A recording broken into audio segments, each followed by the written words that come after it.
I'm in downtown New York for what was day 28 of the Diddy trial. I've got a quick report for you today. We have our final witness on the stand for the state. It's a state agent who is summarizing with a whole bunch of charts which are designed to present in a more coherent package for the jury the basis of the state's case. Much of the testimony is just reading of text changes, playing various videos, and very little new information. The only new nuance we got is perhaps some new evidence was presented today to help establish that various persons who were working for Diddy clearly had to have knowledge as to the freak-offs or the hotel nights that they were helping to arrange for Diddy, in the sense that they're bringing money and bringing drugs and coordinating, and it seems very apparent that only a complete moron would not realize what they were helping to facilitate, and that could theoretically help the state in the sense of trying to push forward with their RICO charges, that this was a criminal enterprise, assuming that they can establish that this is a crime that was going on here, and thereby getting that his cohorts were aware that he was committing a crime and helping facilitate it. So in that sense, I guess that could be deemed new information.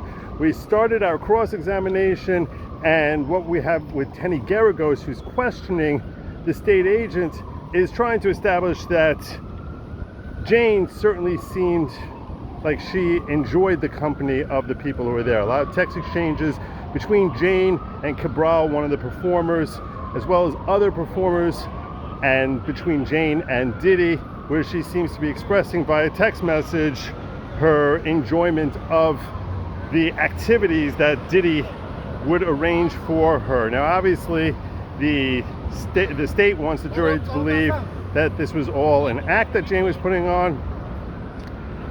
I think by now, probably most people have decided whether or not they want to accept that as being an act, or whether they think that she genuinely had an interest in performing for her own personal reasons.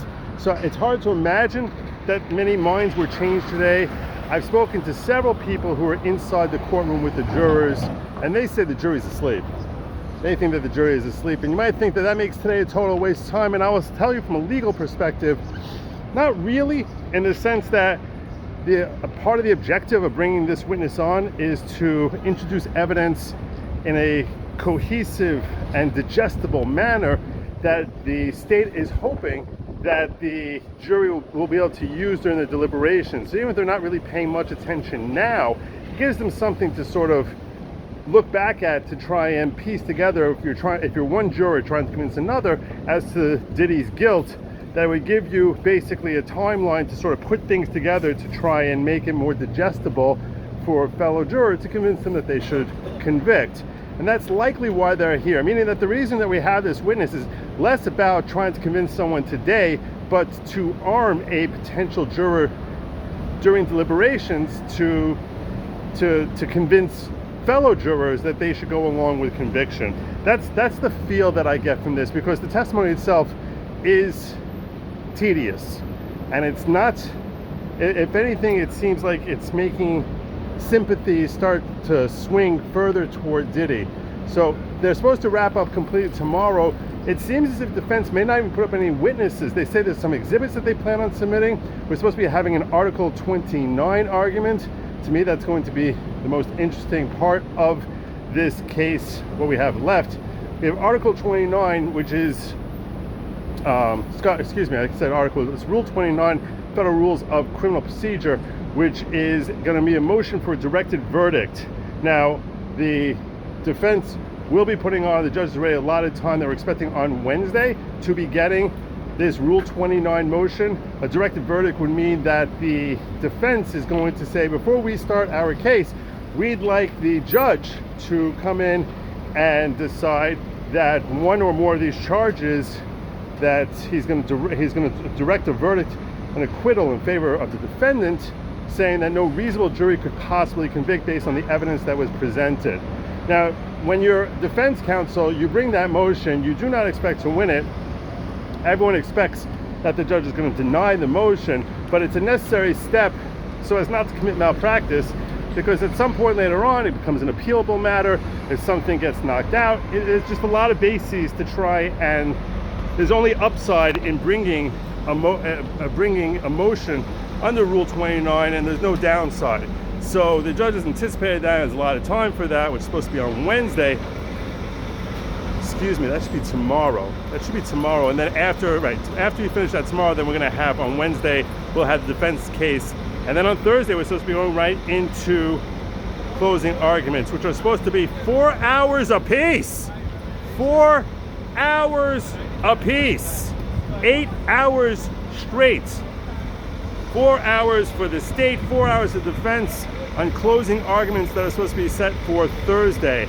Then they're going to be charging the jury on Friday. Now, to me, another really interesting question, and they already started to anticipate there are going to be serious conflicts about the charging instructions. This is an element which I think a lot of the public tends to underestimate the incredible significance as to the language that's put into charging instructions. Because when you're breaking down what the jury needs to find, the language that you choose can very easily be interpreted as being all the difference in the world for a jury as to whether or not they feel a particular element, which is a necessary element to establish conviction, has been met. And obviously the lower the standard, or the broader the standard that the judge allows for meeting a particular element, the more likely it is that the jury will unanimously find that that element was met. So there will be a lot of haggling between the state and defense about some of the elements here, likely with respect to what's considered force and coercion under 18 U.S.C. 1591, what the jury is allowed to consider, and there's a number of different elements here which I'll try to break down for you further, which we can anticipate they're going to be hotly contested, and a decision by the judge on one way or the other can have a serious impact as the outcome of this case, which I'll tell you right now, I think a lot of these charges can go either way. That's where we're at right now. Tomorrow, as I said, tomorrow is when I'm expecting to hear the Rule 29 arguments. I'll try to break that down for you, and we're coming to an end here. If this type of thing is your deal, I urge you, please make sure you like, share, subscribe, where I give you the ins and outs of how this case is proceeding. And the one last thing I didn't cover for you that I should mention is, I mentioned the 4 hours apiece. In my estimation, that's long. The judge has the ability to say, I'm capping you at 3 hours, and frankly, brevity tends to be a stronger argument than long-winded assertions. So that's one decision that the judge has said, I'll give you all the time you want, where I think he's making a mistake and reflecting a little bit of the fact that he's a relatively new judge.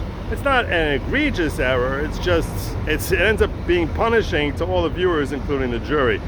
That's what I got for you. I'll try back here for you tomorrow. Till next time, Godspeed.